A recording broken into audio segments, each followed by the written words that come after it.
안녕하십니까. 행복한 아침 이재용입니다. 안녕하세요. 정예인입니다. 오늘은 12월 8일 금요일이고요. 건강 구독 준비에 있는데 구독 영상 보면서 건강 정보 챙겨보겠습니다. 네, 오늘은 과연 어떤 건강 고민 나눌지 기대해 보겠고요. 가장 먼저 날씨부터 전해드리겠습니다. 마지연 기상캐스터 안녕하세요. 네, 안녕하세요. 마지연입니다. 오늘 아침은 영상권에서 시작하고 있습니다. 오늘은 초봄 수준의 날씨를 보일 텐데요. 역대 12월 중에 가장 따뜻한 날이 될 수도 있겠습니다. 네, 날이 포근하다고 하니 벌써부터 설렙니다. 오늘 날씨 포함해서 주말까지 어떤지 알아볼까요? 네, 오늘은 전국이 맑고 강원 북부에만 빗방울 떨어지겠습니다. 비의 양은 1mm 정도로 많지 않겠고요. 도로가 미끄러우니 주의하시기 바랍니다. 현재 동해안과 서해안에는 강한 바람이 불고 있습니다. 순간 풍속 초속 20m 이상이 되겠고요. 그 밖에 전국에도 바람이 강하게 불겠습니다. 동해안은 여전히 대기가 건조합니다. 바람까지 불어서 불이 나기 쉬운데요. 늘 주변을 세심하게 살펴주시기 바랍니다. 오늘 한낮에는 서울 16도, 청주는 19도, 제주는 23도까지 오르겠습니다. 겨울 외투가 무색한 날씨가 예상됩니다.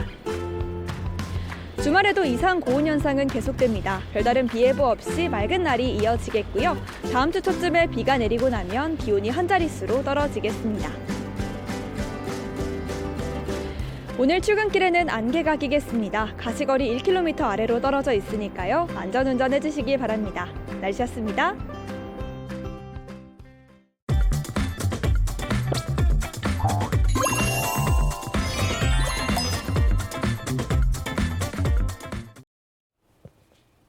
네, 화제 이슈를 발빠르게 전해드리는 모닝 브리핑 순서입니다. 이고은 변호사와 함께합니다. 어서 오세요. 안녕하세요. 네, 첫 번째 이슈부터 전해주시죠. 네, 첫 번째 이슈는요. 가구당 평균 자산 감소입니다.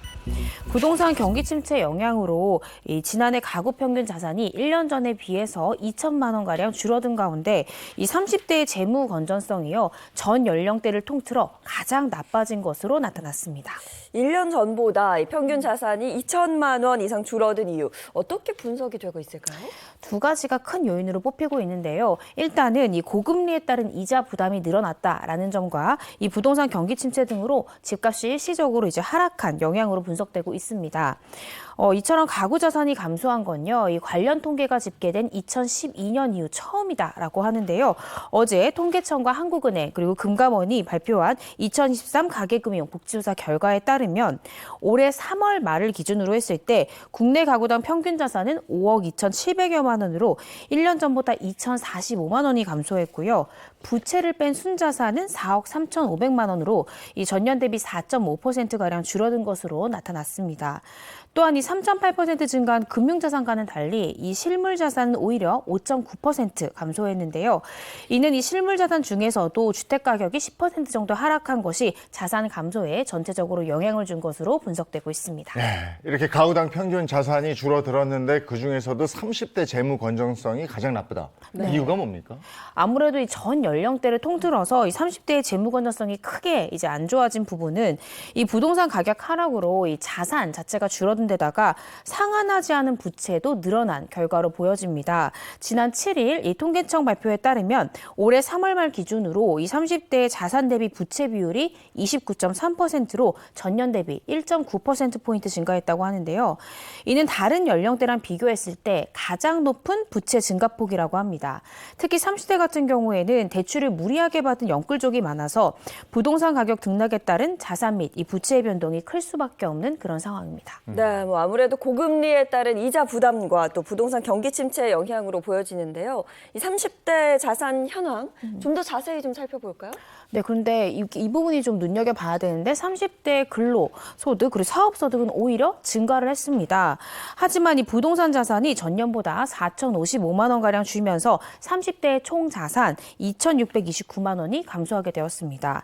또한 부채 같은 경우에는 1억 1,000만 원 정도로 전년보다 10만 원 정도 증가해서 부동산 중심으로 이 자산은 줄어든 반면에 이 부채는 늘면서 이 30대의 재무 건전성 크게 나빠진 것으로 분석되고 있습니다.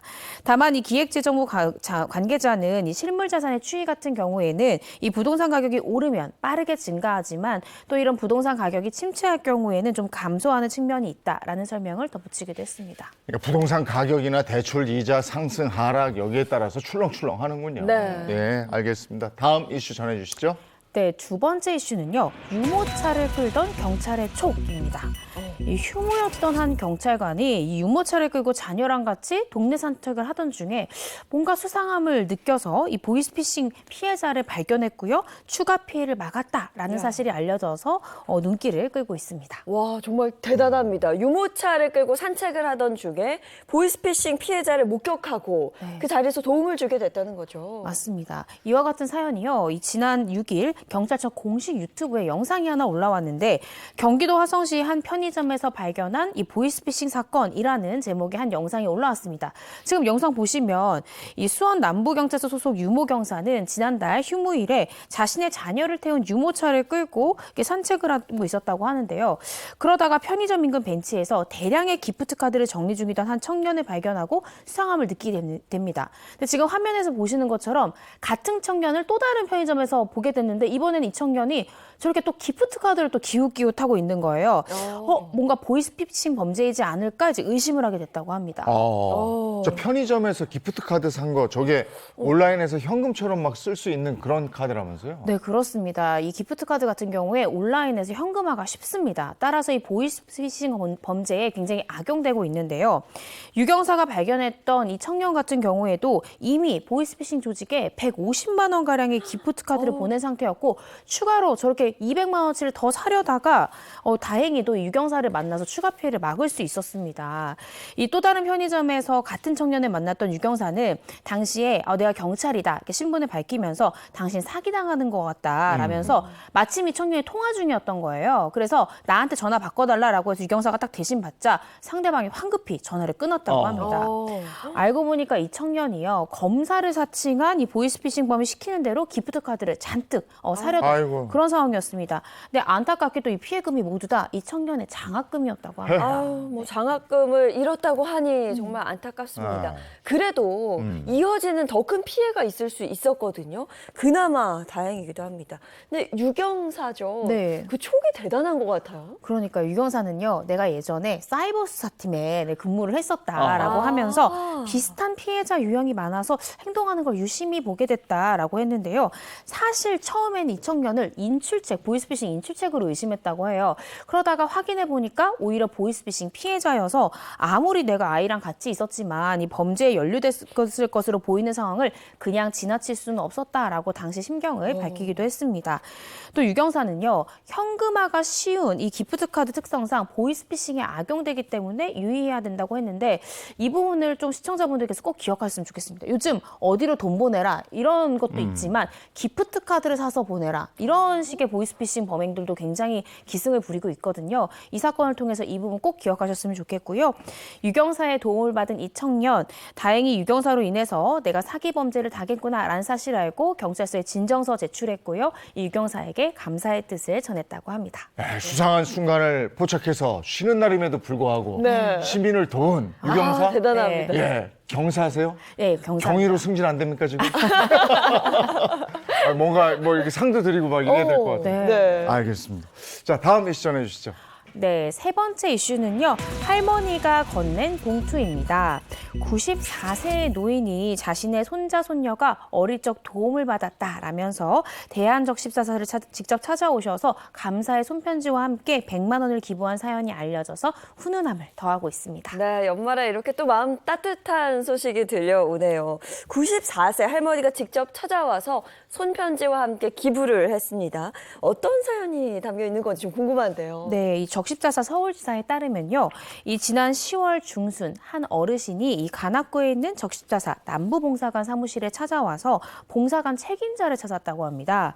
그리고는 현금 100만 원이 든 봉투를 이 단장에게 건네줬다고 하는데요.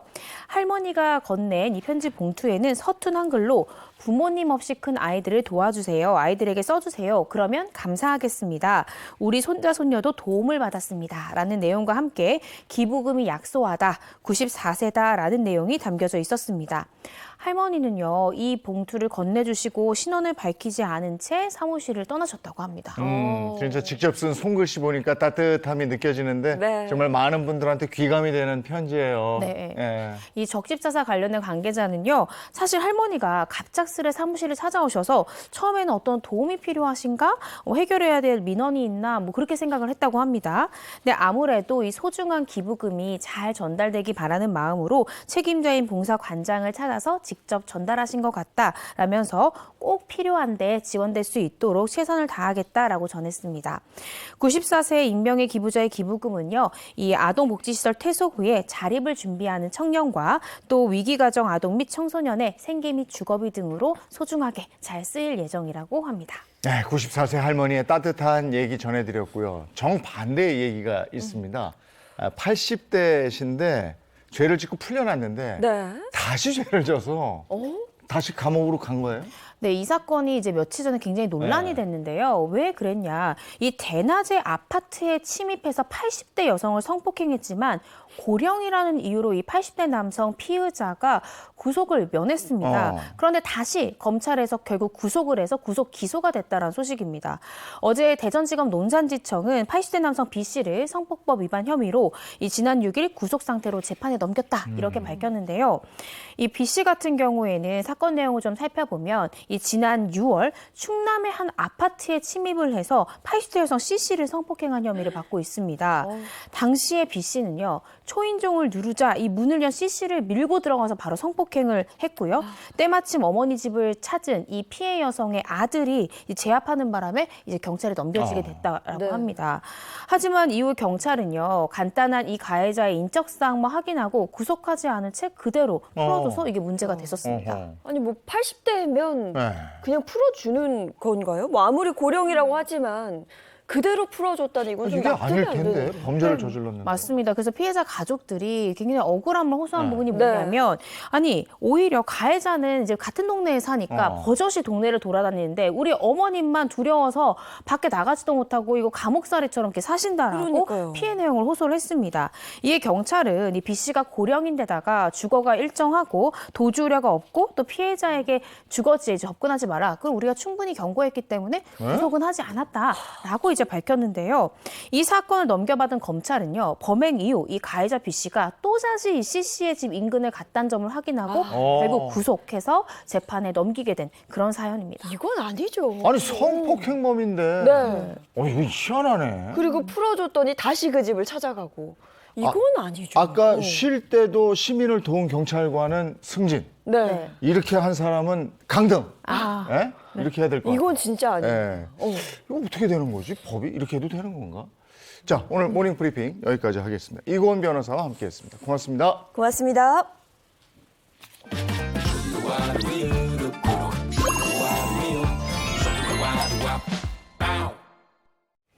건강을 지키는 나만의 노하우 어떤 게 있을까요? 어떤 게 있습니까? 뭐 간단하죠. 좋은 건 늘리고 안 좋은 건 줄이고 네. 뭐 음주나 혹은 뭐 스트레스는 줄이고 운동이나 숙면을 늘리는 게 네. 방법이 아닐까 싶어요. 그리고 또 하나 행복한 아침에 요 코너를 보면 건강을 또 관리를 잘 하실 수가 있을 겁니다. 네, 맞습니다. 집에서 편하게 주치의를 만나보는 시간이죠. 메디컬 토크쇼 닥터하우스 시작합니다. 내 몸을 위한 건강 노하우 닥터하우스에서 전해드릴게요. 안녕하세요. MC 이정수입니다. 안녕하세요. 흉부외과 전문의 김병준입니다. 이정수님, 혹시 얼굴이나 손발, 다리가 퉁퉁 부은 적이 있으신가요? 밤에 라면 먹고 자거나 아니면은 서서 좀 오래 일하면 다리가 붓는 경우가 있는데 그건 뭐 대부분 그렇지 않습니까? 네, 맞습니다. 대부분의 경우 일시적으로 나타나는 부종일 가능성이 큽니다. 그런데 다리가 반복적으로 퉁퉁 붓는다면 특정 질환일 수도 있다는 사실 알고 계셨나요? 그래서 오늘의 주제는 바로 코끼리처럼 퉁퉁 붓는 다리 하지정맥류입니다. 하지 정맥류가 정확히 뭡니까? 하지 정맥류는 다리 정맥 안에 있는 판막의 기능 저하로 심장으로 올라가야 할 혈액이 다리 아래로 역류하면서 나타나는 질환입니다. 특히나 하지 정맥류의 류는 혹이라는 뜻으로 정맥 혈액이 역류하고 정체하면서 혈관이 확장되어 혹처럼 커지고 부푼 모습을 의미합니다. 그러면 코끼리 다리처럼 이렇게 퉁퉁 붓는 증상만 있는 건가요?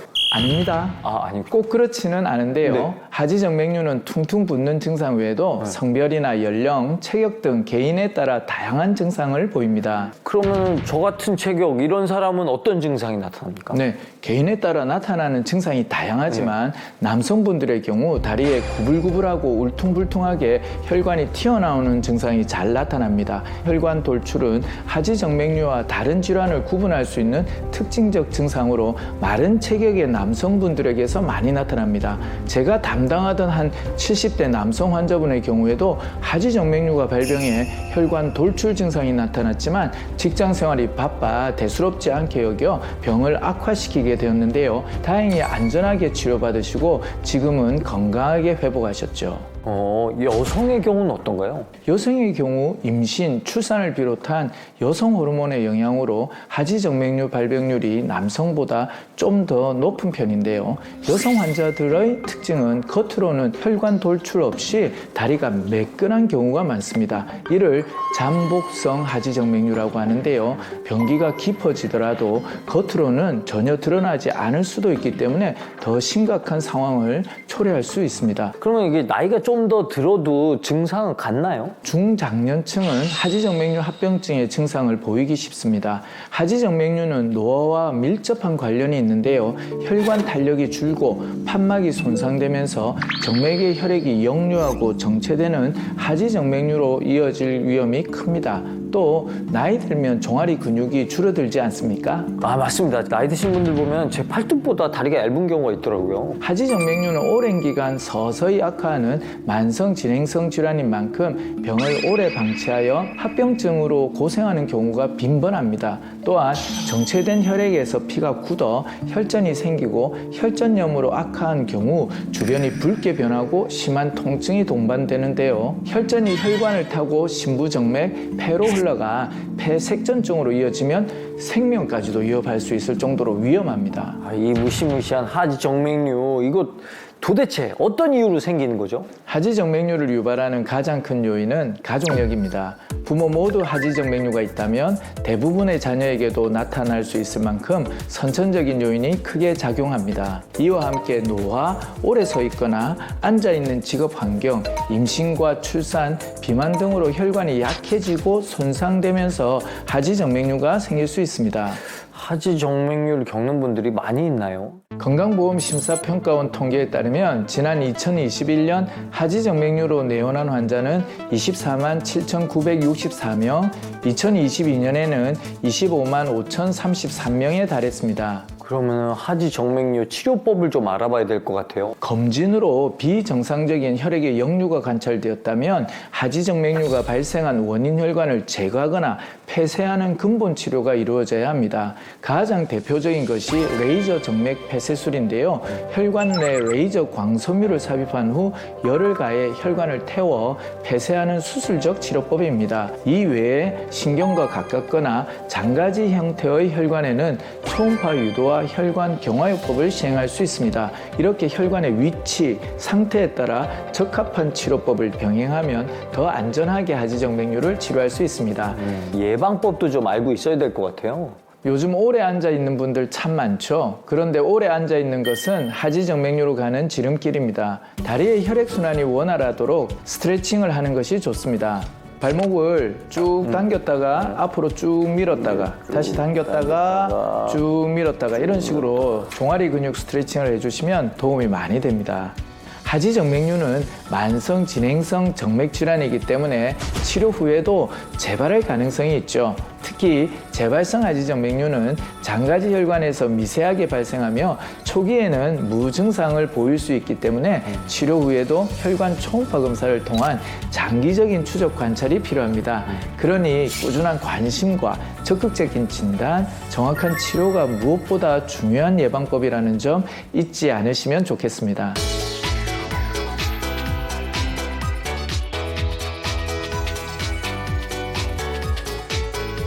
자, 오늘 하지정맥류의 정체부터 치료법, 예방법까지 알려주신 김병준 선생님, 감사합니다. 감사합니다.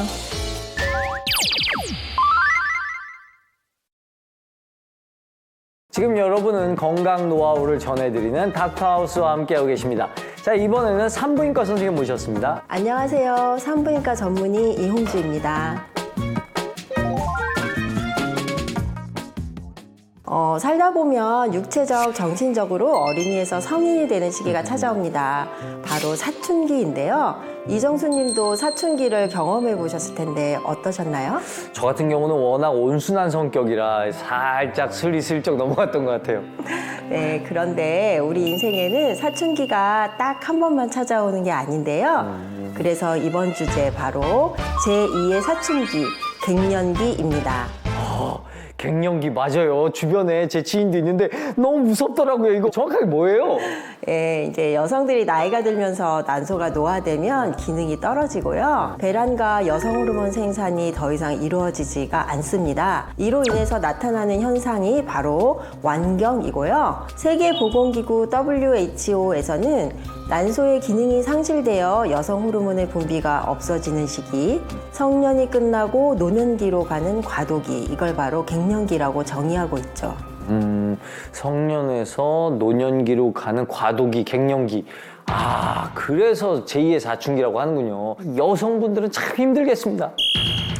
비단 여성들만의 일은 아닙니다. 갱년기가 주로 중년 여성들에게 나타나는 것으로 알려져 있지만요. 30대 후반부터 성호르몬 분비가 서서히 줄어드는 남성들에게도 나타날 수 있거든요. 다시 말해 이정수님에게도 조만간 닥칠 수 있는 시기라는 겁니다. 아, 이게 그러면 남의 일 같지가 않은데 증상이 어떻습니까? 갱년기에 가장 흔하게 나타나는 증상은 바로 불규칙한 생리입니다. 안면 홍조, 빈맥, 발한 같은 여성 호르몬 결핍에 의한 증상도 나타나고요. 피로감, 불안감, 우울감, 기억력 감퇴 등의 증상이 동반되기도 합니다. 밤에 증상이 나타나는 경우에는요, 수면 장애를 겪기도 해요. 아, 어쩐지 제 지인분 중에 한 분이 마음속에 그냥 불덩이가 있는 것처럼 막 뜨끈뜨끈해가지고 막 화가 난다 그러는 거예요. 야, 이거 가라앉지도 않고 이거 아주 사람이 무서워졌습니다. 그분은 갱년기를 겪고 계신 분이 맞아요. 그리고 이러한 증상들이 생명에까지 지장을 주지는 않지만 계속 방치할 경우에는 고지혈증, 골다공증, 심혈관 질환 등 만성 갱년기 장애로 이어질 수가 있죠. 갱년기는 어떤 과정을 통해서 진단하게 되나요? 갱년기는 단계가 다양하게 여러 단계가 있어요. 그리고 각 단계별로 증상이 매우 다릅니다. 개인과 상황에 따라 나타나는 증상도 천차만별이기 때문에 증상에 대한 자세한 문진과 진찰, 혈액 검사 등을 통해서 환자의 현재 단계를 진단하고요. 환자가 현재 가지고 있는 주요 문제와 치료에 대한 요구사항을 종합하여 치료 방향을 결정하게 됩니다. 치료 방법은 구체적으로 어떤 것들이 있어요? 증상을 완화하는 비호르몬 치료가 있고요. 부족한 호르몬을 보충하는 호르몬 치료로 나눌 수가 있는데요. 호르몬 치료를 할 경우에는 부작용에 대비하기 위해서 현재 앓고 있는 질병이 어떤 것들이 있는지 전문의에게 정확하게 알리셔야 합니다. 아, 근데 제가 어디서 주워 들었는데 호르몬 치료하면 그 유방암에 걸린다는 얘기가 있던데 맞습니까? 그렇지 않습니다. 예, 호르몬 치료를 하는 경우에 물론 유방암 위험이 약간 증가하는 경우도 있기는 한데요. 오히려 줄어드는 경우도 있고 약제에 따라서 그 위험이 다 다릅니다. 이거 개선하는 방법이나 예방하는 방법을 좀 알려주셔야 될 것 같아요. 당연히 있죠. 먼저 두부나 견과류 등 식물성 에스트로겐이 풍부하게 함유된 음식을 섭취하는 것이 좋습니다. 갱년기로 인해서 부족해진 에스트로겐을 보충하고 호르몬 균형 유지에 도움이 되기 때문입니다. 그리고 제일 중요한 것은 주치의를 만드는 건데요. 갱년기 증상은 시시각각 변하고 또 개인차가 매우 크기 때문에 한 번에 치료하기가 쉽지 않습니다. 그래서 자주 찾아가서 그때그때 검사도 하고 상담도 할 수 있는 믿을 만한 주치의가 필요해요. 요즘에는 이제 갱년기 클리닉도 많고 주변에 산부인과도 많이 있으니까 되도록 가까운 곳으로 찾아가시는 것이 좋겠습니다. 네, 그 마지막으로 갱년기 겪는 분들에게 한 말씀 해주시죠. 갱년기는 제2의 사춘기이기 때문에 그야말로 누구나 겪을 수 있는 시기입니다. 시간이 지나면 우리 몸이 적응하면서 좋아질 수가 있어요. 다만 적응을 하기까지 힘든 시기가 있으니까 이때는 혼자 고민하지 마시고 전문가의 도움을 받으시면 조금 더 편안하게 보내실 수가 있습니다. 갱년기를 겪는 수많은 분들 힘내세요.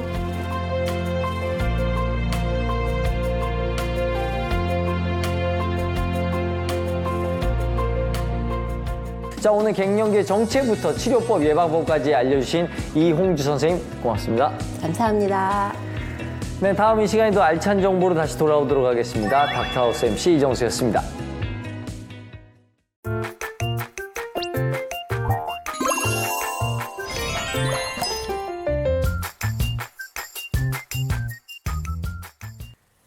네, 건강 정보 함께 나누겠습니다. 건강 구독 시간입니다. 네, 본격적인 토크에 앞서 주치의 선생님들부터 소개해드리겠습니다.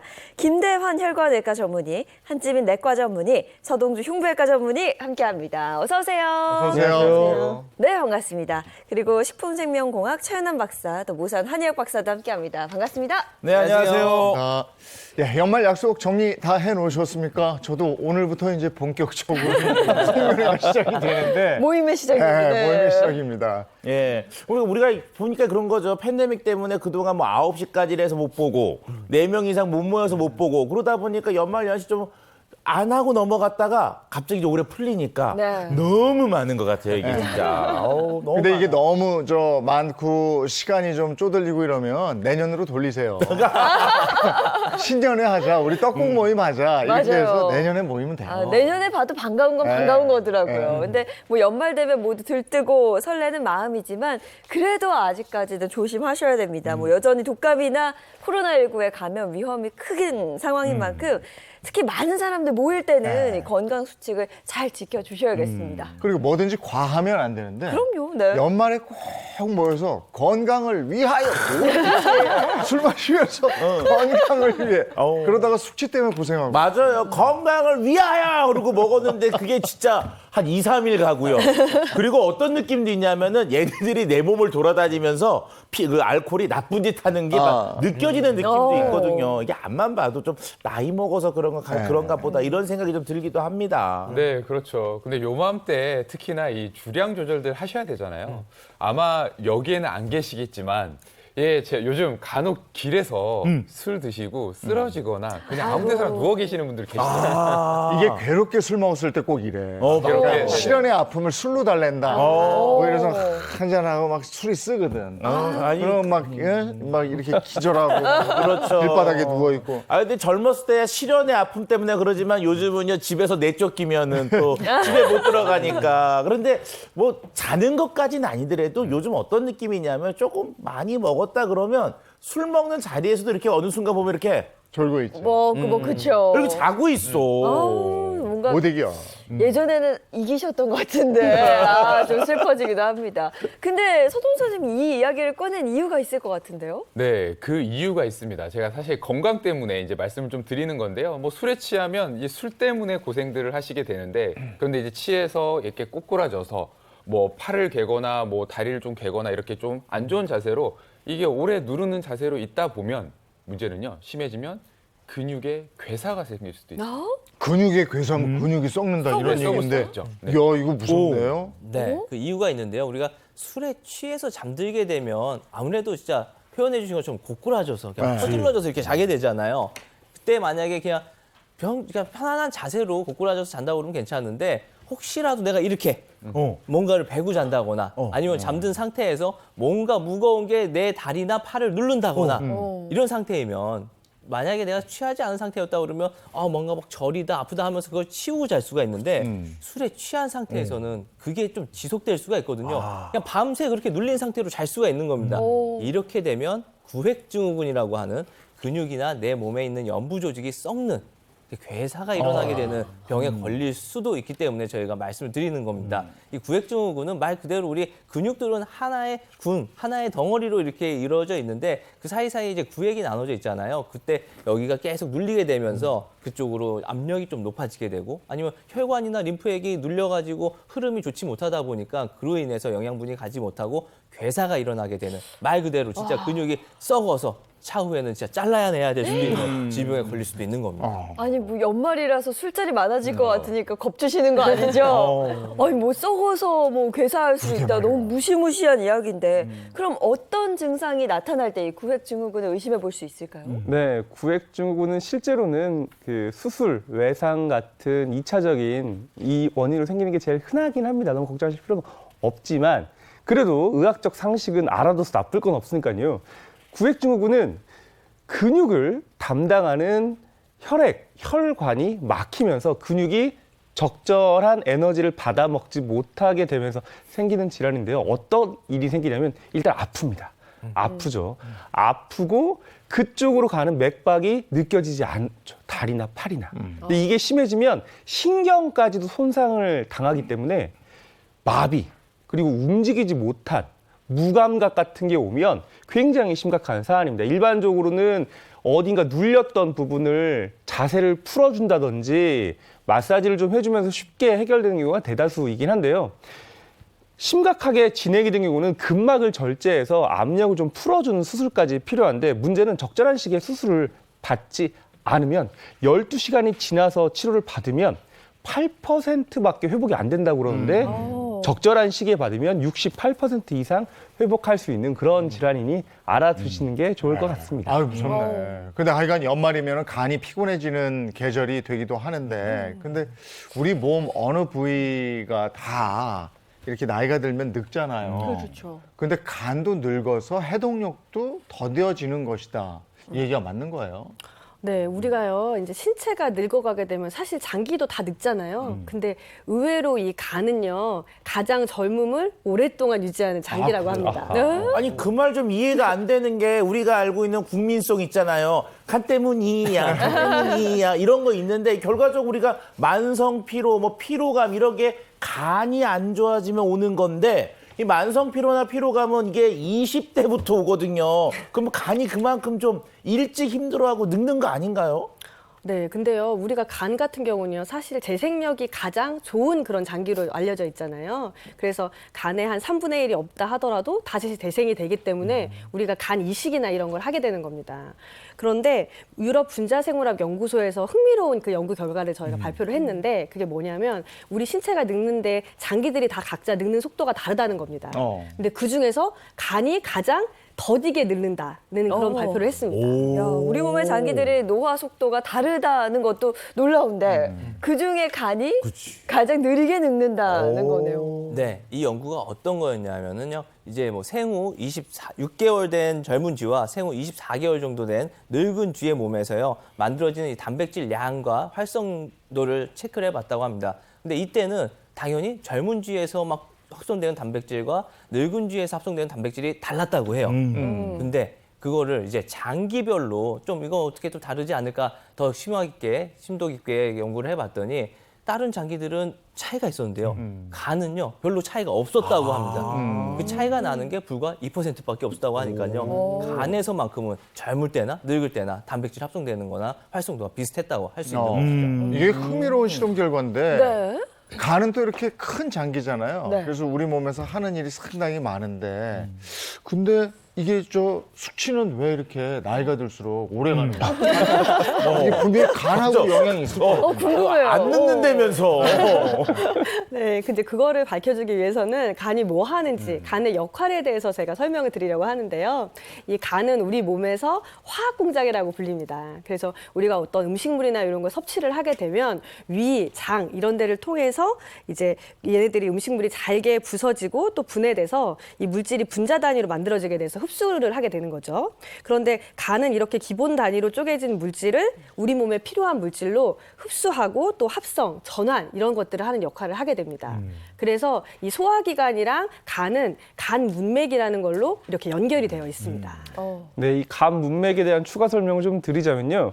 그러니까 위, 소장, 대장에서 흡수된 영양분이 혈액을 돌지 않고 바로 간으로 지나가는 통로를 말합니다. 그러니까 간에 들어오는 세 번째 통로라고 우리 저 같은 외과 의사들은 얘기를 하는데요. 이렇게 들어온 다양한 영양소들이 우리가 알고 있죠. 탄수화물, 지방, 단백질 이 3대 영양소가 우리 몸에서 쓸 수 있는 에너지로 전환이 됩니다. 굉장히 중요한 장기죠. 우리가 포도당, 이게 글리코겐이라는 성분으로 변화가 되면서 우리가 이제 그거를 좀 사용을 하고 남으면 저장도 간에서 같이 하는데 술, 몸에 이제 화학 물질입니다. 실은 이제 화학 물질이에요. 네. 아세트알데히드로 분해가 되는데 이 아세트알데히드라는 게 세포벽의 그 균일함을 깹니다. 무슨 말이냐면 세포벽의 투과성을 좀 바꿔요. 그래서 얼굴도 빨개지고 막 속도 막 미식미식하고 왜냐하면 세포의 그 단단한 성벽이 무너지는 그런 과정이니까요. 그렇기 때문에 간이 이 아세트알데히드를 분해하는 과정에서 해로운 물질을 없애는 과정에서 힘들어하고 있다, 지치고 있다. 이 알코올의 대사의 기능은 모든 사람들이 시간이 다 똑같이 걸린다. 그래서 숙취가 그렇게 오래 간다. 많이 드셨으니까 이렇게 이해하시면 좋겠습니다. 그러니까 뭐 어쨌든 얘기 들어보니까 굉장히 복잡한데 간단 명료하게 얘기하면은 간한테 나쁜 물질 그게 바로 술. 그 중에서도 많이 먹는 과음 뭐 이런 거라고 해석하면 될 것 같네요. 네, 그렇죠. 술이 사실 해로운 물질이 맞습니다. 바로 이제 정확히 말하면 알코올, 그러니까 에탄올이죠. 이 에탄올 자체가 또 어찌 보면요, 지방을 녹이는 역할을 하잖아요. 그러면 우리 세포망을 구성하는 것 자체가 또 지방이에요. 그러면 우리 몸에 그만큼 좋지 않겠죠. 그만큼 우리 몸에 이 술이 들어온다, 알코올이 들어온다는 것은 그 유해한 해로운 물질이 들어온다라고 생각하셔도 될 것 같습니다.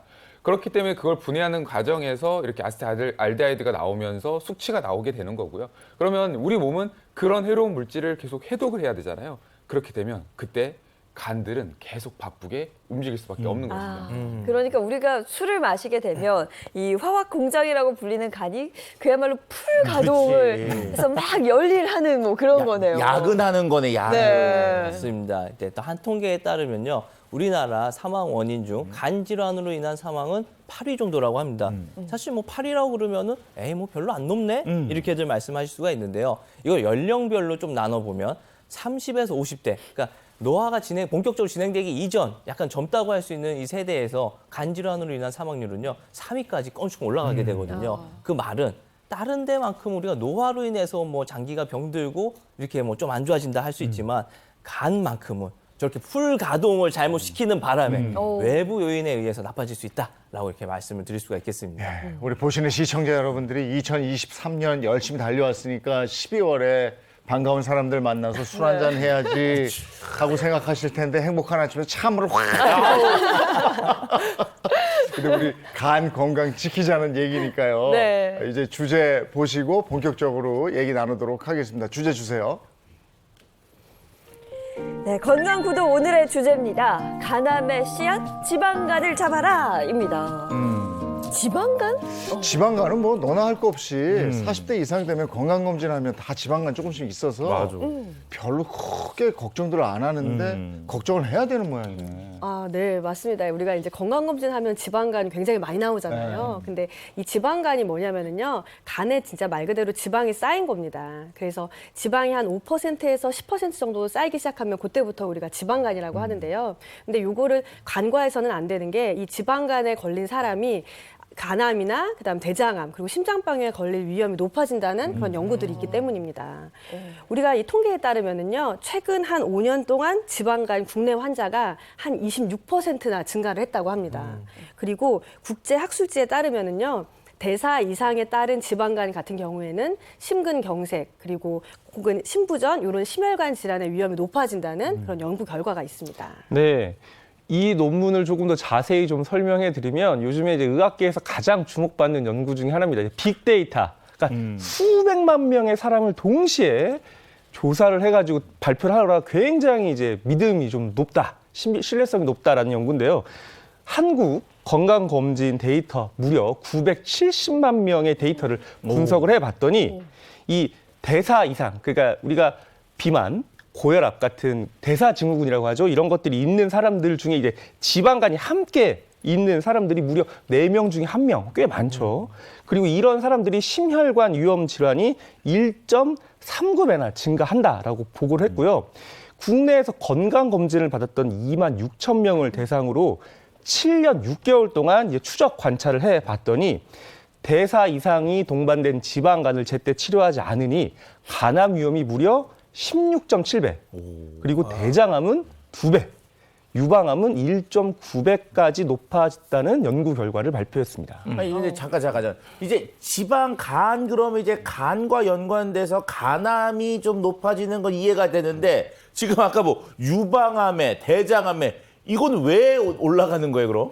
네, 아마도 사실은 지방간이 간암이 되는 건 이해가 되실 것 같습니다. 그래서 약간 직접적인 영향이 분명히 있으니까요. 그런데 대장암과 유방암이 올라가는 이유를 생각을 해보면요. 뭐 지방간의 직접적인 영향도 일부 있겠지만 이 공통점이 있어요. 지방간, 대장암, 유방암을 유발할 수 있는 이 공통점들이 있는데요. 바로 뭐 지나친 열량, 혹은 운동 부족, 비만이나 혹은 이제 뭐 음주 이런 것들이 사실은 복합적으로 작용하는 질환이기 때문에 같이 올라갈 가능성이 크다고 볼 수 있습니다. 그렇기 때문에 지방간을 빼는 게 굉장히 중요한데요. 그 빼는 원리는 사실 살 빼는 거랑 비슷해요. 우리가 열량을 좀 줄이는 거거든요. 그렇기 때문에 체중을 한 5%만 줄이기만 하더라도 간 수치가 굉장히 많이 호전되고 뭐 인슐린의 저항성이나 당뇨 위험도 많이 낮아진다고 합니다. 자, 그러면 이런 것들을 구독 영상을 통해서 한번 알아보도록 하겠습니다. 첫 번째 구독 영상 업로드해 주세요.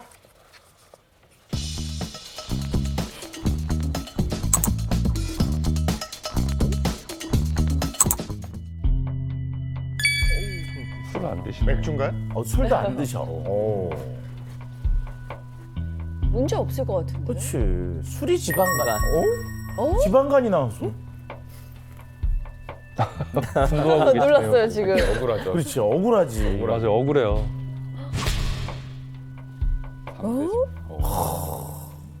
자, 이거는 좀 확인을 해봐야 될 것 같아요. 영상 속 A씨, 술을 싫다고 했어요. 술을 전혀 마시지 않는데 지방간 위험이라고 나왔습니다. 저는 아무래도 지방간이 술과 가장 관련이 깊을 줄 알았는데 이거 어떻게 된 일이에요? 저도 아까 저 A 씨의 심정을 충분히 이해합니다. 네.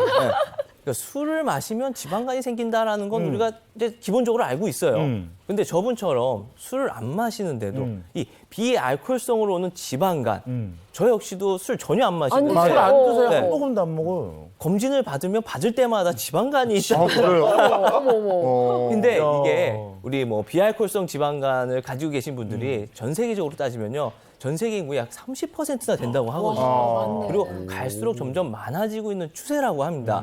우리 국내 이제 비알코올성 지방간의 유병률이 계속 증가 추세라고 하는데요. 건강검진 결과 복부 초음파 검사로 진단된 비알코올성 지방간의 유병률이요. 16.1%에서 33.3%에 달할 정도라고 합니다. 꽤 많네. 그러니까 지방간도 알코올성이냐 비알코올성이냐 이렇게 나뉘어지네요. 네, 맞습니다. 이 지방간은요, 우리가 과음으로 인한 알코올성 지방간과 그다음에 비만, 고지혈증, 당뇨, 약물 이런 것들로 인한 그냥 비알코올성 지방간 이렇게 나눌 수가 있는데요. 우리가 과거에는요, 이 알코올성 지방간이 많았지만 최근에는 사실은 이 비알코올성 지방간도 굉장히 급증하는 추세라고 합니다. 이 한 통계에 따르면은요, 이 비알코올성 지방간은 2021년 한 해에 40만 5천 명이 병원을 찾아서 최근 한 5년 동안 43%나 급증을 했다고 하는데요. 이거는 알코올성 지방간보다 약 17배나 많은 수치라고 합니다. 이 지방간은 술 때문이다라는 인식이 워낙 커서 알코올성 지방간이 훨씬 더 많을 거라고 예상을 했는데 비알코올성 지방간이 늘어나는 추세라고 하니까 이것도 놀랍습니다. 자, 그러면 지방간의 증상은 어떨까요? 네, 이 지방간이 무서운 게 바로 이겁니다. 증상이 없어요. 증상이 없습니다. 우리가 제일 무서운 건데. 간이 뭔가 안 좋으면 피곤할 것 같아, 지칠 것 같아라고 쉽게 생각할 수 있지만 실은 그렇지 않다. 내가 건강하게 자신하는 분들이 건강검진을 통해서 지방간이 있으십니다라는 얘기를 들었을 때 나 건강한데? 괜찮은데? 라고 하다가 병을 키우는 경우가 있기 때문에 외견상 건강해 보이고 내가 활동이 좋다 하더라도 지방간 소견이 나오면 본인의 건강 관리에 좀 신경을 쓰실 필요가 있다라는 얘기를 드리고요. 가끔씩 동반된 다른 병 때문에 그 병과 관련된 증상이 생길 수는 있습니다. 근데 우리가 지금 얘기하는 게 이제 지방간 그러면 주요 원인이 술. 근데 이제 술이 원인이 아닌 지방간이 있다라는 건데 그 원인 중에 하나가 아무래도 이 살이 찌는 어떤 현대인들의 모든 그 만병의 근원인 비만. 이거하고 연관이 좀 있겠죠? 네, 그렇습니다. 최근에 사실 비알코올성 지방간들이 많이 늘어난 이유 중에 하나가 이 비만인데요. 우리가 살이 찌게 되면 우리 몸이 변하게 돼요. 특히나 인슐린에 제대로 반응하지 않는 이 인슐린 저항성이라는 게 생기게 되는데요. 이 인슐린이라는 것이 당을 이제 세포로 넣어줘서 이 사용할 수 있게 해주게 되는데 인슐린의 저항성이 생기게 되면 당을 제대로 활용하지 못하기 때문에 우리 몸속에 남은 이 당들이 이 지방 형태로 전환돼서 우리 몸에 쌓이게 됩니다. 그러다 보면 그 쌓이는 위치 중에 하나가 바로 이 지방인 거죠. 지방에 차곡차곡 쌓이게 되는데요. 그렇기 때문에 이 지방간을 사실 막기 위해서는요, 무엇보다도 이제 인슐린 저항성이 안 생기게 하는 게 중요한데요. 인슐린의 저항성을 높일 수 있는 사실 우리 생활 습관들, 특히나 식습관이 있는데요. 바로 떡이나 빵이나 국수 같은 혈당을 순간적으로 돌리는 혈당 스파이크를 올리는 이런 음식들, 그리고 기름진 음식들을 먹는 게 주요하기 때문에 이런 것들을 줄이시는 게 필요합니다. 맛있는 것만 나와 있어. 인생에 낙이 없어요. 관리가 된다 이거. 술도 멀리하고 탄수화물도 멀리하고. 자, 근데 아까 비만 얘기했는데요. 지방간 있는 분들 중에 제가 아는 분들은 이렇게 호리호리 말랐어요. 근데 그런 분인데도 지방간이 있거든. 근데 이게 비만하고 직접적인 관계가 있어요. 네, 제가 아까 또 억울하다고 했던 이유 중에 하나가 나름 내가 비만인군 난 아니다라고 생각을 하는데 검진했을 때 지방간이 나왔으면 얼마나 놀랐겠습니까? 근데 이렇게 저처럼 마른 사람들이 지방간을 나왔을 때 억울해할 필요가 없는 게요. 이런 사람들도 체성분 분석을 해보면요. 근육량이 적었다고 합니다. 마른 만큼 근육이 없잖아요. 그러니까 근육은 결국 우리가 지방을 태우는 공장이라고 얘기를 하는데 이 공장이 적다 보니까 잉여 지방들이 많이 생기게 되고 이런 것들이 계속 생겨나다 보니 내장 지방으로 다 끼게 되다가 결국엔 갈 데가 없으니까 간으로 가서 결국 쌓이게 돼서 지방간이 형성이 되는 이렇게 해서 마른 사람의 비알코올성 지방간이 만들어지게 되는 겁니다. 아니 그리고 아까 영상에서 여성이 이 지방간에 더 취약하다 이런 내용을 봤거든요. 그러면 저랑 한지민 선생님 좀 억울하죠. 이건 무슨 얘기예요? 이게 남녀 차별은 아니고 간이 남녀 차별을 하는 건 아니고요. 신체적으로 남녀에 좀 차이가 있는데 크게는 이제 두 가지입니다. 하나는 지방에 관련된 겁니다. 이제 여성은 아무래도 호르몬 여러 가지 영향 때문에 남자보다 지방의 그 분율이 더 높죠. 그렇기 때문에 알코올에 관련해 있어서 알코올의 대사 과정에 이제 지방이 좀 많으면 알코올이 지방에서 이제 흡수가 되고 그 안에서 이렇게 쉽게 말해서 잘 지냅니다. 잘 지내면 안 되는데. 그래서 대사되는 시간이 좀 길어질 수밖에 없습니다.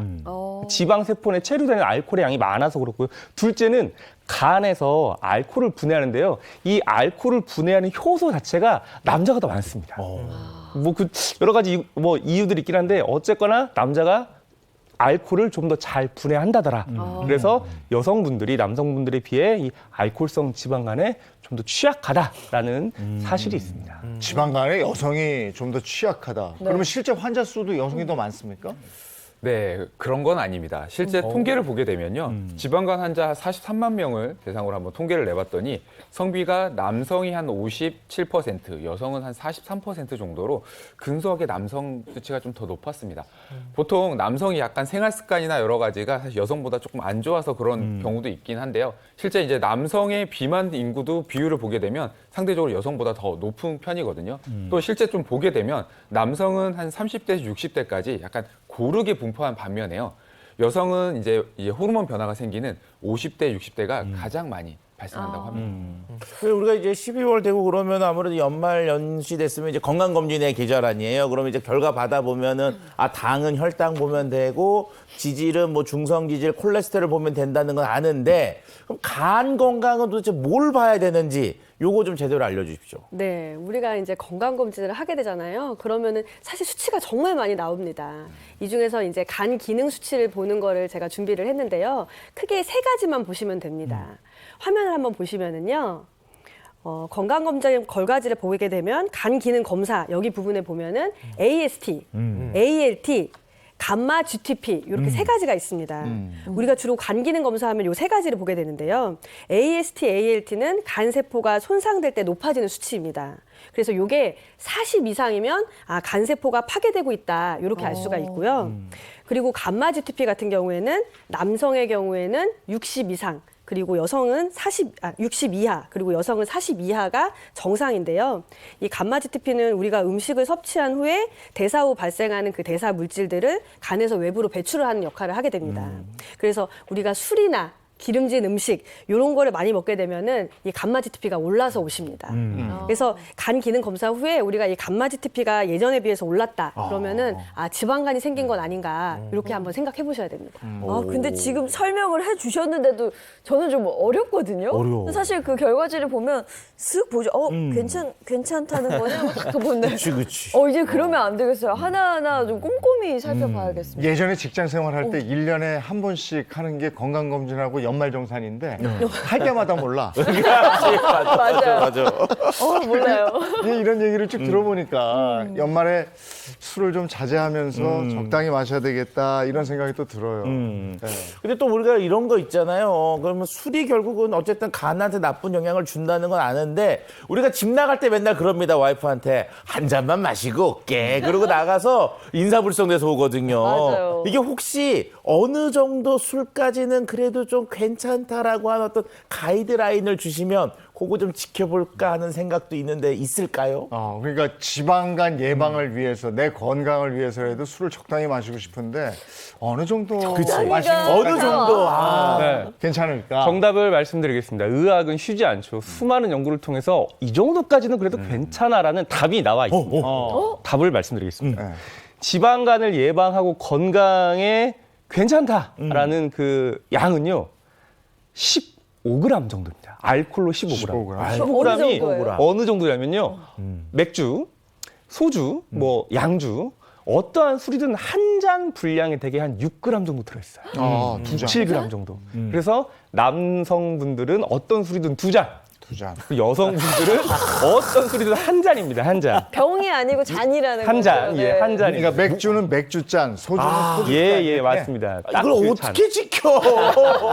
그냥 마시지 말라는 얘기인 것 같아요. 괜히 또 먹다 끊기는 것보다 건강을 위해서. 근데 사실 저는 뭐 술 마시는 것보다 안주를 훨씬 더 좋아하거든요. 안주도 뭔가 기준이 있을 것 같아요. 기름진 음식은 지방간에 안 좋다고 했으니까.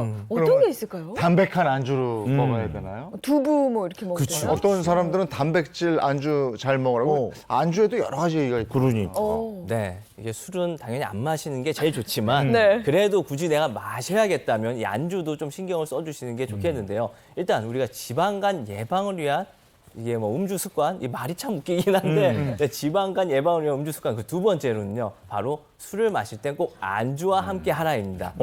사실 술 마실 때 가장 안 좋은 게요, 공복에 진짜 안주 없이 그냥 깡술이라고 하죠. 옛날에 먹었지.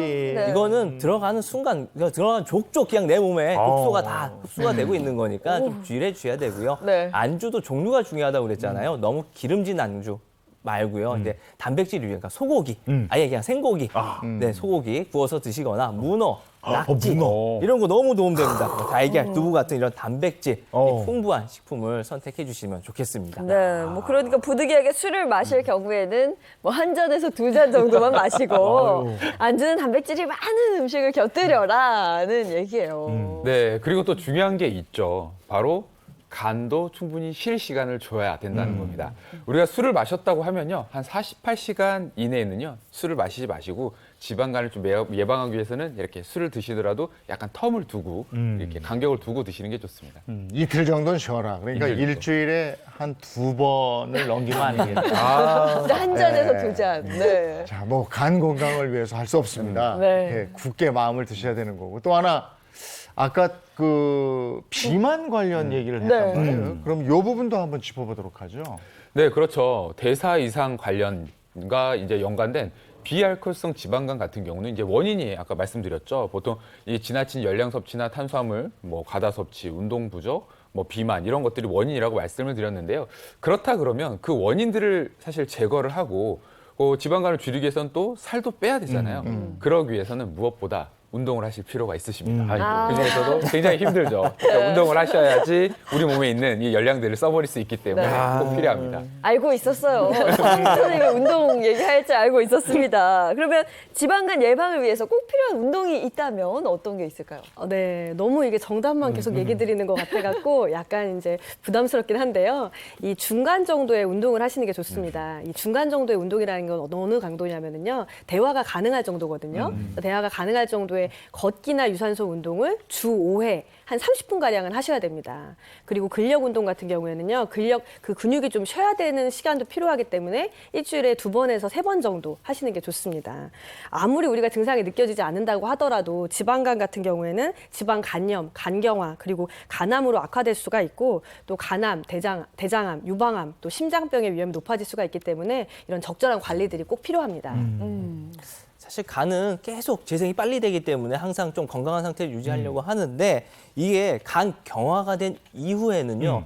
회복이 불가능하다고 할 수 있습니다. 네, 간경화까지 가기 이전에 지방간인 단계에서 본인이 알아서 예방을 하고 치료를 하는 게 너무 중요한데요. 사실 아까 중간강도 이제 말씀해 주셨는데요. 하루에 딱 10분만 투자하면 되거든요. 10분 진짜 심장이 조금 뛴다 싶을 정도로만 10분 이거를 5년을 해주시면요. 이 5년 안에 간이 새롭게 건강해질 수 있을 확률이 40%나 높아진다고 합니다. 그러니까 5년. 하루에 10분, 일주일에 5번. 네. 네. 하루에 10분만. 그러니까 내가 걸을 때 회사 갈 때 걸어만 가도. 네. 아니면 계단 오르기만 해도. 그렇죠. 아니, 네. 근데 지금 뭐 말은 쉽게 하지만 그래도 숨이 찰 정도라는 10분이 도대체 어떤 건지 명확히 좀 알려주시지 않으면 안 될 것 같아요. 어떠한 운동을 10분 동안 해야 되냐? 대답드리기 굉장히 어렵지만 생활 습관에서 누구나 할 수 있습니다. 그러니까 중강도 운동이라고 하면 내가 어떠한 행동을 했어. 근데 옆에 있는 친구랑 대화를 한다고 생각할 때 힘들겠는데? 이 느낌이 들 때거든요. 그러니까 혼자서 노래를 흥얼거릴 수 없는 수준. 약간 요런 느낌이 제일 좋은 중강도 운동인데요. 다 됩니다. 계단 오르기, 버스 정류장, 지하철 한두 정거장 전에 먼저 내려서 한두 개 좀 걸어가기. 그리고 저는 개인적으로 환자분들한테 이거를 많이 추천해 드리는데 생활 습관 중에 앉아 있는 일이 많지 않습니까? 그래서 내가 앉아 있는 의자에서 앉았다 섰다, 앉았다 섰다 하는 제자리 하프 스쿼트 이런 것도 굉장히 중요하기 때문에 시간을 내서 운동하는 게 아니라 내 생활 습관에서 조금 더 신경을 쓰면 누구나 할 수 있다 말씀드립니다. 계단 오르기는 내 층 아파트 대부분 사시니까 거기까지 한번 걸어 올라가 보겠다. 이런 굳은 결심. 그다음에 10분이면 아까 네. 말씀하신 한 정거장 전에 내려서 집까지 걸어가겠다. 이런 거 좀 할 수 있지 않을까. 뭐 안색이 안 좋으시네요. 상상을 해봤는데 이거 굳은 결심이 필요합니다. 진짜. 근데 저 또 궁금한 게 혹시 뭐 살을 빼는 데에도 지켜야 할 수칙 같은 게 혹시 있을까요? 네. 네, 살 뺄 때도 급격하게 살을 빼게 되면 근육량이 적어지게 되잖아요. 네. 근육량이 적어지게 되면 지방 태우는 공장이 없어져서 지방간 수치가 높아질 수 있다고 말씀드렸으니까 뺄 때도 너무 굶어서 급격하게 막 빼려고 하지 마시고요. 그냥 식단 조절 한 500kcal 정도만 좀 줄인다. 그러니까 내가 밥 먹을 때 한 숟가락씩만 덜어내면 되거든요. 이 정도. 그리고 내 체중에서 한 10% 이상 빠지고 있으면 문제니까요. 뭐 내 체중의 10% 그리고 한 달에 한 3kg 정도 안전하게 뺀다 생각해 주시면 좋겠습니다. 그러면 서동주 선생님한테 이 운동 한번 배워보도록 하죠. 그렇죠. 네. 알겠습니다. 오늘은 좀 지방간을 빼셔야 될 부분을 저예요. 보실 텐데요. 알아서 자진해서 나오시면 돼요. 참. 자진해서 일어나시. 야. 자진해서 일어나셔서 그러면 자연스럽게 저는 지금 배우는 거 10분씩 하면 된다는 거잖아요. 네, 그렇죠? 그렇습니다. 사실은 뭐 유산소 운동, 숨이 찰 정도의 유산소 운동 하시는 거 필요하죠. 그런데 근력 운동도 굉장히 좀 중요한데요. 우리가 근육 자체가 우리 몸에서 당을 좀 태우는 효과가 있기 때문에 근육이 많을수록 우리가 지방간이 생길 확률이 좀 많이 줄어들기 때문에 근육을 활용해 주시는 게 좋습니다. 그중에서 우리 몸의 근육 70% 정도가 허벅지 근육이 있잖아요. 그렇기 때문에 우리 하체 근육을 사실은 이제 운동을 해주시는 게 필요한데요. 오늘은 하체 운동 3가지를 알려드릴 겁니다. 굉장히 좀 힘들지 않은 운동 방법이니까 한번 따라해 보시면 좋을 것 같고요. 첫 번째 방법은요. 저희가 스쿼트를 할 텐데요. 스쿼트 굉장히 좀 잘 아시잖아요. 보통 스쿼트 같은 경우는 어깨 넓이만큼 벌리고 진행을 하는데요. 오늘은 그것보다 조금 더 어깨 넓이보다 더 넓게 벌려서 하는 와이드 스쿼트를 좀 알려드리도록 하겠습니다. 어깨 넓이보다 조금 더 넓게 벌려주시고요. 발의 각도는 45도 정도로 하시고 그대로 앉았다 일어났다를 하시는데요. 앉았다 일어날 때 앉을 때 그냥 손을 앞쪽으로 올려서 그냥 균형을 잡아주시면 될 것 같습니다. 앉아주시는데요. 앉았다가 일어나면서 그냥 엉덩이에 힘을 주셔야 됩니다. 엉덩이로 꼭 조인다라고 생각하시고 조여주시면 되고요. 다시 앉았다가 일어났다가 이렇게 하시면 사실 일반 이제 대퇴사두근도 사두근인데 안쪽에 내전근 그리고 엉덩이 근육까지 다 조여서 힘을 줄 수 있기 때문에 굉장히 좋은 스쿼트 방법, 운동 방법이라고 할 수 있습니다. 근데 이게 쩍벌 스쿼시네요. 네, 쩍벌 스쿼트. 쩍벌 스쿼트로 해주시면 쩍벌, 좋고요. 두 번째 방법은 제가 하체 운동 중에 제일 사실은 좋아하는 운동 그리고 굉장히 효율적인 운동 방법이라고 얘기를 하는데요. 바로 런지입니다. 런지는 사실 다양한 방법으로 할 수 있는데요. 그래서 그 다양한 부위에 자극을 줄 수 있는데 오늘 알려드릴 방법은 바로 워킹 런지입니다. 예, 옆으로 돌아서 한번 하도록 하겠습니다. 네, 그래서 앞으로 가면서 이렇게 해야 되나? 저 보시면 하시면 됩니다. 보시면 네. 하면 되는데 앞으로 가면서 무릎을 최대한 뒤쪽 무릎을 바닥에 붙여준다, 직각으로 붙여준다라고 생각하시면 되고요. 앞으로 길게 뻗어서 앞으로 가서 네 뒤쪽 무릎을 쭉 네 최대한 와, 사실은 잘하시다. 바닥에 붙일 수 있을 정도로 내려주시면 좋습니다. 다시 뒤로 이게 갔다가. 뭐가 쉬워요? 어렵네. 벌써 부들부들해. 네, 이게. 그래서 쭉 내려오시고 사실 이제 엉덩이랑 허벅지 이쪽 근육을 자극을 해주고요. 또 사실 발목에 균형 감각도 줄 수 있기 때문에 굉장히 좋습니다. 제가 보기에는 우리 어머님들은 안 되시니까 네, 손으로 잡아주시고 이렇게 잡고 하시는 게 나을 것 같아요. 네, 이렇게 또 해주시면 되고요. 마지막으로 제가 이제 소개해드릴 게 이제 싱글 데드리프트라는 건데요. 데드리프트 동작이 뭐 허리나 사실 코어를 좀 잘 잡을 수 있게 위로 이렇게 좀 내렸다 올렸다 이렇게 하는 이 동작이잖아요.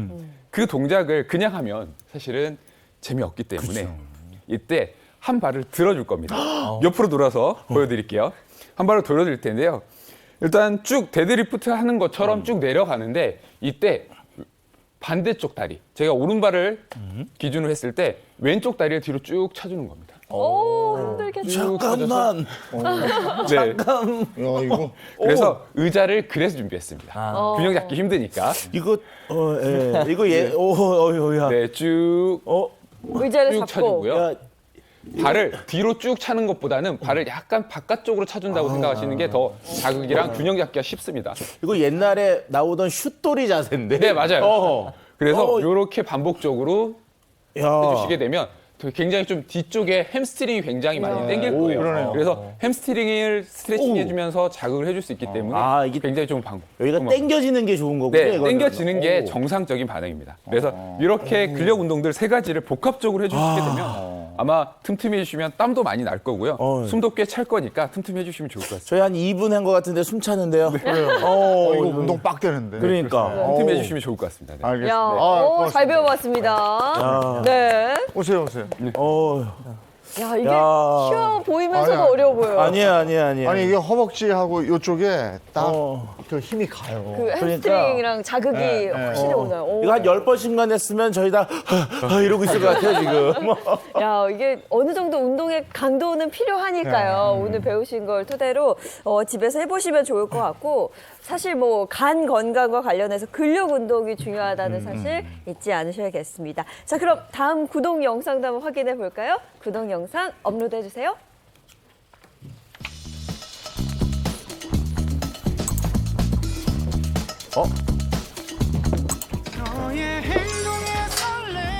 뭐예요? 아침부터? 뭐야. 꼭 꼽았어. 머리에 꼭 꽂았습니다. 야.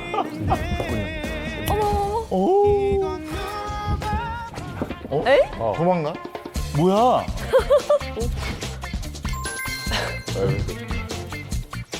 지금 끓여서. 야. 참 여자친구를 버리고. 저걸 가져가서 저걸 끓여 먹는 그러니까요. 머리에 이렇게 꽂힌 꽃이었는데 그걸로 차를 끓여 마셨단 말이죠. 이게 얼마나 간에 좋길래 그렇게 서로를 사랑스럽게 바라보다가 그렇지. 꽃을 들고 달렸을지 그 꽃이 뭔지 좀 궁금해요. 네, 그 꽃이 제 가슴팍에 와 있어요. 이쁜데? 네, 이거 우리 봄철이면 많이 볼 수 있는 꽃입니다. 우리 들판을 노랗게 물들이는 바로 민들레입니다. 네, 민들레는 우리 한의학에서는 포공령이라고 하고요. 이 민들레는 동의보감에 보면은 열을 내리고 독소를 풀어주며 종기처럼 뭉친 것을 풀어주고 고름을 배출하는 효능이 있다. 라고 해가지고 우리 현대에서는 위염, 위궤양, 인후염, 여드름 등 각종 염증 증세가 있을 때 처방을 하고 사용하는 약재이기도 합니다. 예전에 저 민들레 홀씨 뜯어다가 후 하고 그쵸. 불고 막 이랬던 기억이. 네, 저도 그거 많이 했었어요. 뭐 세대 불문하고 누구나 좋아했을 것 같은데. 아니 근데 민들레를 차로 끓여서 마시면 이게 간 건강에 도움을 주는 거예요? 네, 최근 이 간에 대한 민들레의 뛰어난 효능이 많이 밝혀지게 됐는데요. 민들레가 간 치료제의 주요 성분으로 많이 사용이 되고 있습니다. 우리 민들레에 풍부한 콜린 성분은요, 간에 지방이 쌓이지 않도록 막아주고 담즙 분비를 활성화시켜서 지방을 분해해주는 효과가 있고요. 실리마닌이라는 성분은 간세포막을 튼튼하게 하고 효소들의 작용을 도와서 간세포의 재생을 촉진시키고 지방간 예방과 개선에 도움을 준다고 합니다. 야. 이걸 어떻게 끓여요? 그냥 민들레 넣고 저 불 해서 떼면 되는 거예요? 끓이면 되는 거예요? 사실 말씀해 주신 게 다거든요. 근데 이제 이 포공룡이란 이름이 왜 생겼는지 혹시 민들레랑 포공룡 되게 안 어울리지 않나요? 네. 사실 포공룡은요 사람 이름이라고 합니다. 예전에 되게 중국에서 부잣집 딸이 있었는데 가슴 쪽에 종기가 난 거예요. 근데 우리 유교 사상에 의해서 이걸 의원한테 보여줄 수가 없잖아요. 근데 또 하필 이거를 갖다가 그 엄마가 내 딸이 외간 남자와 이게 바깥에서 바람이 나가지고 이런 병에 걸렸다. 그러니까 이 여자애가 이제 마음에 상처를 입고 이제 절벽에서 뛰어내렸습니다. 근데 마침 그 근처에 있던 어부가 이 여자를 구하게 됐고 이제 구하는 과정에서 이걸 보게 됐을 거 아니에요. 근데 이 어부는 이 치료법을 알고 있었던 거죠. 그래서 산야초에는 민들레를 뜯어서 먹였더니 이게 난 겁니다. 그래서 이게 너무 고맙잖아요. 네. 이 부잣집에서 얼마나 부자였는지. 그러면 당신의 딸의 이름을 이 약재 이름으로 내가 써주겠다 해가지고 이게 포공룡이 됐다고 했을 정도로. 네, 그래서 이제 종기라든가 이런 고름 배출하는데 아주 특효가 있다라고 알려져 있고요. 네. 그 덕분에 사실 간에 있는 농양 같은 것도 빼준다라고 해서 간 치료제로서 많이 이용을 하게 된 것이죠. 네. 만드는 방법은요. 우리 포공룡을 사다가 일단 깨끗하게 일단 이런 마른 상태로 오게 됩니다. 이 마른 포공룡을 물에 깨끗이 한번 씻어 주시고요. 그 다음에 프라이팬 위에다가 요거를 넣어주시고 덮어주시는데 중요한 게 항상 고민을 하세요. 이게 내가 먼저 불을 켜야 되는 거야? 아니야. 맞아. 달궈진 상태에서 약재를 넣는 건 절대 안 됩니다. 절대로 그건 아니고요. 약재를 넣고 그다음에 불을 올려서 계속 약재 색깔이 변할 정도로 네. 처음엔 초록색이었는데 이게 지금 살짝 이게 덮어놓은 상태입니다. 이런 식으로 갈색으로 변할 때까지 이걸 이렇게 덮어주시면 돼요. 근데 물에 닦았으니까 수분이 있으니까 그걸 날린다는 생각도 해야 되겠네요. 한번 날리고 이런 식으로 덮어주시고 여기 한 20g 정도 되거든요. 이 20g 정도 되는 거를 물 한 1.5리터에다가 이렇게 넣어주시면 됩니다. 그 다음에는 이렇게 넣어서 요거를 파처럼 끓여주시면 되겠습니다. 지금 앞에 다 준비해놨거든요. 네. 한 잔씩 해보시겠어요? 이게 민들레 차예요? 민들레 차는 카페인이 없죠? 카페인이 없는데요. 이 민들레 차는 약간 한성, 그러니까 약간 차가운 성질을 띠고 있어갖고요. 평소에 내가 설사를 좀 하시는 분들은 마시는 양을 좀 하루에 한두 잔 이내로 줄이시는 게 좋겠습니다. 아니 그런데 고급져. 맛이 너무 고급지다 이거. 약간 씁쓸한 맛이 있긴 하지만 네. 먹을만해요. 마실만해요. 단맛도 있어요. 또 꿀을 넣어서 먹어도 맛있을 것 같은데요? 꿀을 우리 장애인 아나운서나 저처럼 약간 어린이 입맛들은 여기에 꿀을 넣어서 드신다 그러면 그런 효과를 낼 수가 있습니다. 네. 혹시 뭐 주위에서 드실 분들이 좀 계실까요? 아까 말씀드린 것처럼 진짜 속이 좀 냉한 분들, 냉한 분들. 특히 이제 냉한 걸 알 수 있는 게 내가 대변 상태인데 설사나 좀 묽은 변을 본다고 그러면 그때만큼은 민들레 차를 좀 하루에 한 잔 아니면 그때는 좀 며칠 뛰었다가 드시는 게 좋겠습니다. 네. 알겠습니다. 이 외에도 간 건강을 위해서 우리가 지켜야 될 식습관 뭐가 있겠습니까? 네, 저희가 이제 간 건강은 술뿐만이 아니라 비만하고도 연관이 있다고 계속 말씀을 드렸잖아요. 그런데 최근 국제 학술지에 따르면은요, 이 설탕 음료를 많이 먹는 경우에 간암의 위험이 높아졌다는 그런 연구 결과가 있습니다. 아, 큰일 났네요. 설탕 음료와 간질환 관련성이 있다는 건데요. 네, 맞습니다. 이 미국 하버드 연구팀에서는요, 이 완경기 미국 여성 98,786명을 대상으로 이 설탕 음료를 먹는 것, 그리고 인공 감미료가 들어간 이런 음료를 먹는 거를 3년마다 조사를 했어요. 그러고 나서 20년 후에 지방간, 간경화, 그리고 간암, 그리고 사망률 여부를 이제 분석을 했다고 합니다. 그랬더니 하루에 한 병 이상 우리가 설탕 음료를 마신 사람들은요, 한 달에 3회 이하로 마신 사람들에 비해서 간암 발생률이 85%나 높았고 간 질환에 의한 사망률이 68%나 높았다고 합니다. 간 건강하고 우리가 혈당하고도 관계가 있나 봐요. 네, 아까 비알코올성 지방간 얘기를 드렸었는데요.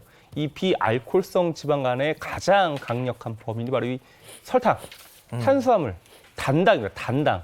하얀색, 우리 백색 가루라고 부르는 저 설탕이 간에서 대사가 되는 과정에 간이 일을 합니다. 간이 열일을 하면서 지치는데 심지어 설탕이 분해되는 과정에서 쌓인 잉여 에너지가 간에서 또 지방의 형태로 저장이 되기 때문에 이 비알코올성 지방간의 직접적인 원인이 될 뿐더러 인슐린 저항성이라고 그러죠. 당뇨의 직접적인 원인이 되는 이 인슐린 저항성을 악화시킬 수 있기 때문에 네. 무심코 마시는 단 음료 주의를 하셔야 합니다. 예, 연말 혹사당할 간을 위해서 간 건강 챙겨봤습니다. 고맙습니다. 고맙습니다. 오늘 주말을 앞둔 금요일인데 수험생들은 또 오늘 수능 성적 나오는 날. 네, 오늘 바로 그날이 왔네요. 아, 어떤 말을 건네줘야 할까요? 다 잘 될 겁니다. 주말까지 잘 보내시고요. 저희는 다음 주 월요일 아침 7시 30분에 돌아올게요. 행복한 아침, 행복한 하루, 그리고 행복한 주말 보내십시오. 고맙습니다. 고맙습니다.